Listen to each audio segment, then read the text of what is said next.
Pre workout में pre workout meal लेना best होगा या प्री वर्कआउट सप्लीमेंट। आज ये डे 46 ऑफ माई कट और आज हम ट्रेन करेंगे बैक। देखो, प्री वर्कआउट मील पूरा डिपेंड करता है आपके ओवरऑल डाइट, मतलब आपने पिछले दिन क्या खाया है और कितना खाया है। जब आप कार्ब्स खाते हो, चाहे सिंपल हो या कॉम्प्लेक्स, वो बॉडी में ग्लाइकोजन की फॉर्म में मसल में स्टोर हो जाता है। यही ग्लाइकोजन आपका मेन फ्यूल होता है वर्कआउट के टाइम। अगर पिछले दिन आपने प्रॉपर कार्ब्स और कैलोरीज हिट की है तो नेक्स्ट डे आप बिना हैवी प्री वर्कआउट मील के भी अच्छा ट्रेन कर सकते हो। लेकिन कार्ब्स कम लिए या कैलोरीज मिस हो गई तो ग्लाइकोजन स्टोर थोड़ा लो हो सकता है और फिर वर्कआउट में थकान जल्दी आती है, पंप कम मिलता है और इंटेंसिटी ड्रॉप हो जाती है। जब हम कट पे होते हैं, हम अपनी बॉडी को रिक्वायर्ड कैलोरीज से कम देते हैं, इस वजह से एनर्जी लेवल थोड़ा लो फील हो सकता है। यहाँ पे प्री वर्कआउट मील का रोल और इम्पोर्टेंट हो जाता है। अगर आपका वर्कआउट 30 से 40 मिनट के बाद है तो सिंपल कार्ब्स बेस्ट ऑप्शन है, जिसमें बनाना, व्हाइट ब्रेड, हनी ये सब आते हैं, क्योंकि ये जल्दी डाइजेस्ट होते हैं और क्विक एनर्जी देते हैं। अगर वर्कआउट 1 से 1.5 घंटे के बाद है तो आप कॉम्प्लेक्स कार्ब ले सकते हो, जैसे ओट्स, राइस एक्सेट्रा। ये स्लो डाइजेस्ट होते हैं और लॉन्ग लास्टिंग एनर्जी देते हैं। अगर आपका वर्कआउट टाइमिंग सुबह है और पिछले दिन आपने कैलोरीज हिट नहीं की तो सिंपल कार्ब्स लो,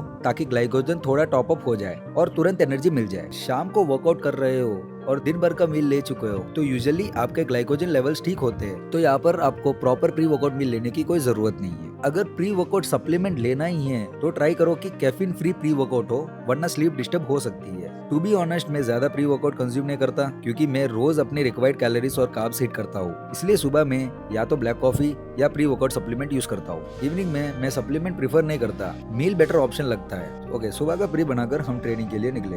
बैक का पहला मूवमेंट हमने मिशन टी बार रोज के 3 सेट, दूसरा मूवमेंट हमने चेस्ट सपोर्टेड मिशन रोज के 3 सेट, तीसरा मूवमेंट हमने neutral grip lat pull down के 3 सेट और चौथा बैक मूवमेंट हमने single up cable push down इसके 3 सेट लगाए। ट्रैप्स के 3 सेट और डेल्स के 3 सेट लगा के आज का वर्कआउट किया कंप्लीट। ट्रेनिंग के बाद हमने पोस्ट वर्कआउट मील पैक किया और अपने काम पर ही उसे कंप्लीट किया। दोपहर के टाइम हमने अपना लंच किया and to be honest, lunch में जो सोया लाया था वो सही नहीं था, तो हमने इसे पूरा नहीं खाया। डिनर के वक्त हमने अपना पनीर और साथ में ब्रेड और पीनट बटर खाया। आज हम ट्रेडमिल नहीं चढ़े, क्योंकि डेली स्टेप्स काम के दौरान ही कंप्लीट हो गए। और इसी के साथ आज का दिन यही खत्म करते हैं। अगले दिन में हम फिर मिलते हैं, तब तक के लिए राम राम।